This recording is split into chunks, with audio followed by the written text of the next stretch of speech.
లేస్తామో లేదో కానీ 3:30-4 గంటలకి పిల్లల కథలన్నీ ఆ వేదిక ముందు కనపడతాయి.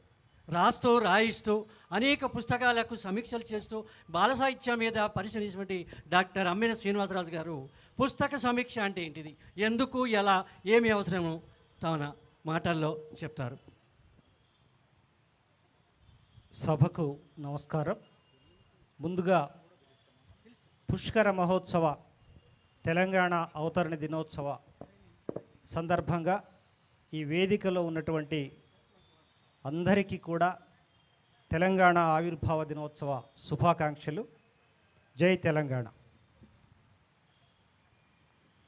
ఈరోజు మనం 12 సంవత్సరాలుగా ప్రతి ఏటా తెలంగాణ ఆవిర్భావ దినోత్సవాన్ని పురస్కరించుకొని అనేక కార్యక్రమాలు జరుపుకుంటూ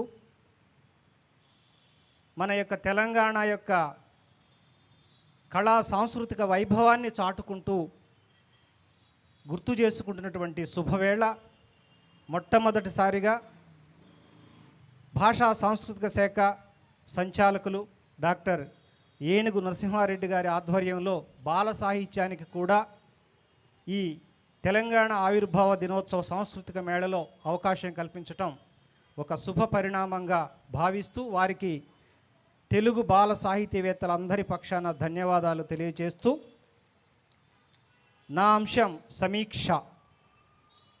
వాస్తవంగా బాల సాహిత్యం అనడం అంత కరెక్ట్ కాదేమో అనిపిస్తుంది. ఎందుకంటే మానవులకు మూలవాసులు గిరిజనులు అన్నట్టుగా సాహిత్యానికి మూల సాహిత్యం బాల సాహిత్యం.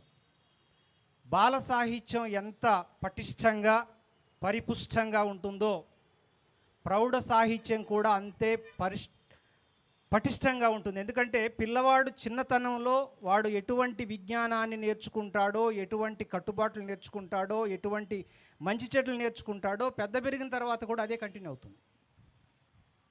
సరే, కొందరు బాల్యంలో సరిగా లేకపోయినా పెద్ద పెరిగిన తర్వాత మంచిగా కావచ్చు, అది వేరే విషయం. కానీ బాల్యంలో ఎంత పటిష్టంగా ఉంటారో తప్పనిసరిగా ప్రౌఢంలో కూడా అంతే పటిష్టంగా ఉంటారు.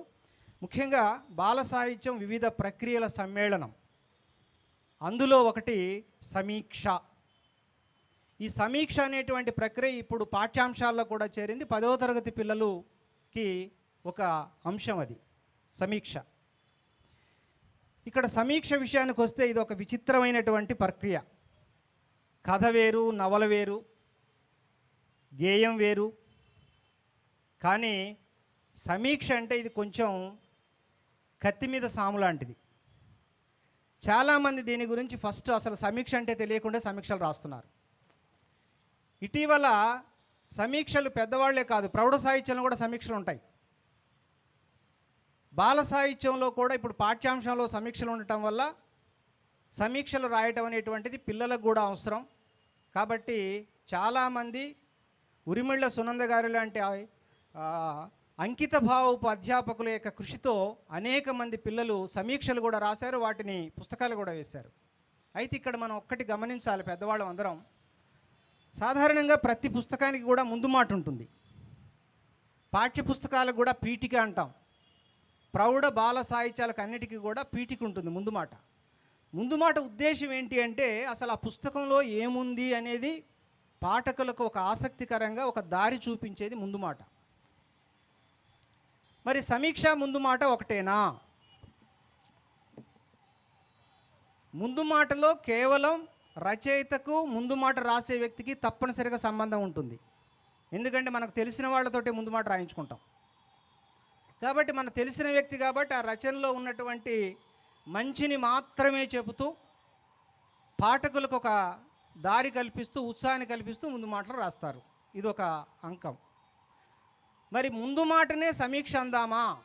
కాదు. ముందు మాట సమీక్షకు పూర్తి వ్యతిరేకత ఉంది. సమీక్ష అంటే అర్థం ఏంటంటే సంవీక్షణం, చక్కటి చూపుతో చూసేది. అంటే దాని అర్థం ఏంటంటే అందులో ఉన్నటువంటి గుణదోషాలు రెండు చెప్పాలి. ముందు మాటలో కేవలం గుణాలు మాత్రమే ఉంటాయి, దోషాలు ఉండకపోవచ్చు, ఉండకూడదు. కానీ సమీక్షలో తప్పనిసరిగా గుణదోషాలు ఉండాలి, ఉంటేనే అది సమీక్ష. ఇకపోతే సమీక్ష వచ్చేటప్పటికల్లా ఏం చేయాలి, దాన్ని ఎట్లా చేయాలి? చాలామంది ముందు మాటనే కొంచెం తీసుకొని దాన్నే సమీక్ష అంటారు. లేకపోతే ఏదో ఒక అంశాన్నే తీసుకొని దాన్నే మొత్తం రాస్తూ ఇదే సమీక్ష అంటారు. సమీక్షలో ఉదాహరణకి ఒక కథా సంపుటి ఉంటే, కథా సంపుటి వేరు, కథా సంకలనం వేరు. కథా సంకలనం అంటేనేమో వేరు వేరు రచయితలు రాసినటువంటి కథల సమ్మేళనం కథా సంకలనం. కథా సంపుటి అంటే ఒకే రచయిత రాసినటువంటి కథల సమ్మేళనం కథా సంపుటి. ఇదే కవితలకు కూడా వర్తిస్తుంది. మనం ఇటువంటి ప్రాథమిక విషయాలను రచయితలం గురుతర బాధ్యతగా అవలంబించాలి, చెప్పాలి, పిల్లలకు తెలియచేయాలి. ఇక్కడ సుమారు ఒక 20 కథలు ఉన్నటువంటి పుస్తకాన్ని కనుక మనం సమీక్ష చేయాలంటే 20 కథలు ముందు చదవాలి. 20 కథలు చదివిన తర్వాత దాంట్లో మనకు కొన్ని బాగా హత్తుకున్నటువంటి కథలు ఉంటాయి. ఆ హత్తుకున్న కథలను మనం అక్కడ ఉదహరిస్తూ చిట్ట చివరిగా కథను పూర్తిగా మనం చెప్పకూడదు. అక్కడ సమీక్షలో కూడా పాఠకుడికి ఒక ఆసక్తి కలిగించేటువంటి ఒక సందేశాన్ని, ఒక మెలిక లాంటిది చెప్పి, ఎందుకంటే సమీక్ష చదివిన తర్వాత తప్పకుండా పాఠకుడు ఆ పుస్తకాన్ని కొని చదవాలి అనిపించాలి వాడికి. అంతేగాని సమీక్ష చదివితే పుస్తకం చదివేసినట్టు ఉండకూడదు. మళ్ళీ సమీక్ష యొక్క ప్రధాన ఉద్దేశం ఏంటంటే పాఠకులకు ఆ పుస్తకాన్ని పరిచయం చేయటం, 2 తప్పనిసరిగా ఆసక్తి కలిగించి ఆ సమీక్ష చదివినటువంటి పాఠకుడు తప్పనిసరిగా ఆ పుస్తకం అసలు పుస్తకాన్ని చదవాలనేటువంటి ఆసక్తి కలిగించాలి వాళ్ళకి.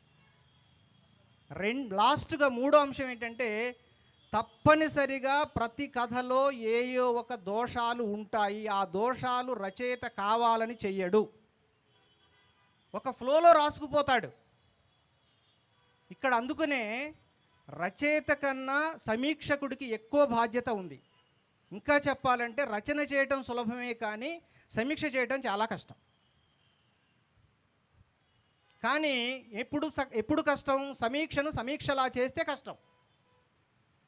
సమీక్షను సమీక్షలా చేయకపోతే నెలకు 50 సమీక్షలు రాయొచ్చు. కాబట్టి మనం సమీక్ష రాసేటప్పుడు 3 అంశాలు గమనిద్దాం. 1, పుస్తకాన్ని ఆశాంతం మనం అధ్యయనం చేసి దాన్ని పాఠకులకు ఆసక్తి కలిగించేటట్టుగా పరిచయం చేస్తూ, తప్పనిసరిగా దాంట్లో ఏదో ఒక చిన్న లోపమైన, చాలా ఉండొచ్చు లోపాలు, కానీ కనీసం లోపాన్ని ఇది చాలా వేస్ట్ అనకూడదు, ఇది ఇలా ఉండకుండా ఉంటే బాగుండు. ఉదాహరణకి ఇవాళ ఒక సమీక్షలో నేను రాశాను. ఎందుకంటే సూర్యాలో ప్రతి వారం కూడా ఒక సమీక్ష చేస్తూ ఇప్పుడు 93 వారాలుగా పుస్తకాల తోట అనే కేవలం బాల సాహిత్య సమీక్షలే. అందులో ఒక పెద్ద రచయిత రాశాడు. ఏమంటాడంటే రాజుల కథ రాశాడు. రాజుల కథ రాస్తూ ఆయన 1000 వరహాలు అడిగాడు, 1000 రూపాయలు అడిగాడు అని రాశాడు. రాజుల కాలంలో రూపాయలు ఉండవు. ఆ రోజుల్లో వరహాలు ఉండేవి, నాణ్యాలు ఉండేవి.